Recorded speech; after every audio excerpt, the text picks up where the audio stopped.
Bonjour, bonjour, j'espère que vous allez bien. Je suis Erwan Sellé, entrepreneur, business analyst et promoteur de la plateforme Job & Career. Aujourd'hui, je tiens à cœur à partager un sujet qui fait mal, celui du chômage. Comment sortir du chômage? C'est une question que, sans l'ombre d'un doute, beaucoup d'entre nous se sont posées, mais la réponse est parfois assez difficile ou très délicate. C'est pour cette raison, je vais à travers cette vidéo te donner quelques éléments importants pour t'aider à sortir du chômage. Selon le BIT, le Bureau international du travail, en réalité, la définition du chômage porte sur 3 critères. Le premier critère, vous êtes un chômeur lorsque vous n'avez pas un travail. Le deuxième critère, vous êtes un chômeur lorsque vous recherchez de manière active un travail. Le troisième critère, c'est lorsque vous êtes disponible dans les délais de 15 jours pour occuper un emploi. La vraie question qu'on va se poser à travers ces 3 critères, qui d'ailleurs servent aux nations pour calculer le taux de chômage, est-ce que tu te considères réellement comme un chômeur? Nous allons ensemble le découvrir. Être un individu qui n'a pas de travail, en d'autres termes, c'est être une personne passive, qui ne fait absolument rien. Et la passivité est telle que tu peux avoir fini tes études et obtenu un diplôme intéressant et que 5 ans après, tu oublies tout ce que tu as appris tellement tu es inactif. Être un individu qui est à la recherche active du travail. En fait, il ne s'agit pas ici de souhaiter avoir un travail. Il ne s'agit pas d'espérer avoir un travail, mais de rechercher de manière active, de manière permanente, de manière régulière un travail. On va exclure les personnes qui ont simplement abandonné. Ces personnes-là ne sont pas des chômeurs. C'est assez incroyable, mais ils ne sont pas des chômeurs. Parce que selon les critères du Bureau international du travail, vous devez rechercher de manière active un travail. Or, si vous ne travaillez pas et que vous ne recherchez plus le travail parce que vous estimez avoir recherché pendant des années sans suite et que vous avez décidé d'abandonner, vous n'êtes plus un chômeur. Vous faites partie de ce qu'on appelle la population inactive. Vous avez des personnes qui soit ne veulent pas travailler, soit ne sont pas en mesure de travailler, ne peuvent pas travailler. C'est le cas par exemple des mineurs, des personnes âgées de 85 ans, etc. Et vous, parce que vous ne recherchez plus le boulot, vous faites partie de cette population parce que vous avez décidé de tout abandonner, de lâcher prise. Le troisième critère par rapport à cette définition, c'est être un individu disponible dans les 15 prochains jours pour occuper un emploi. En d'autres termes, si vous n'êtes pas disponible immédiatement, donc disons dans les 15 prochains jours que vous êtes contacté, ça veut dire simplement que vous n'êtes pas un chômeur parce que vous êtes occupé. La vraie question qu'on va se poser aujourd'hui, c'est de savoir est-ce que tu te considères déjà comme étant un chômeur? Si oui, comment faire pour sortir du chômage? Mon conseil, c'est de sortir de votre zone de confort. Comme l'a dit Maxime Victor, il y a 3 types de zones dans lesquelles une personne peut décider de se mettre.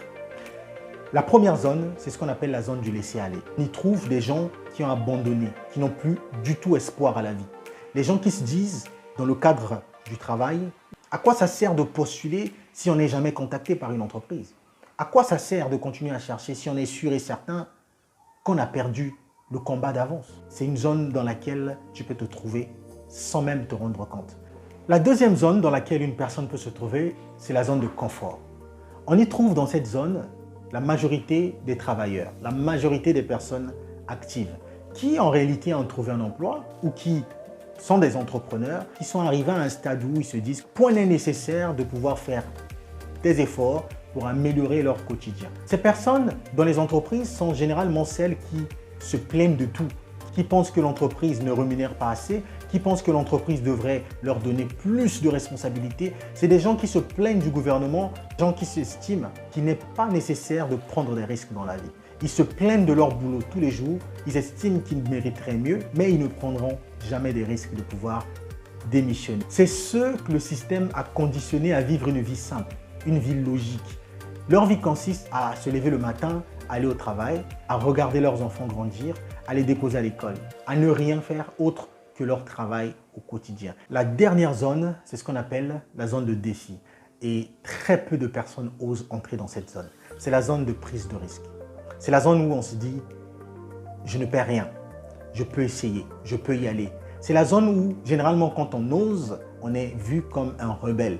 On est critiqué même par nos propres membres de famille. On est critiqué par notre entourage. On se dit que ça ne sert à rien de oser parce que tu n'arriveras pas. Tu es trop petit, tu es trop gros, tu es trop lent, tu es trop, etc.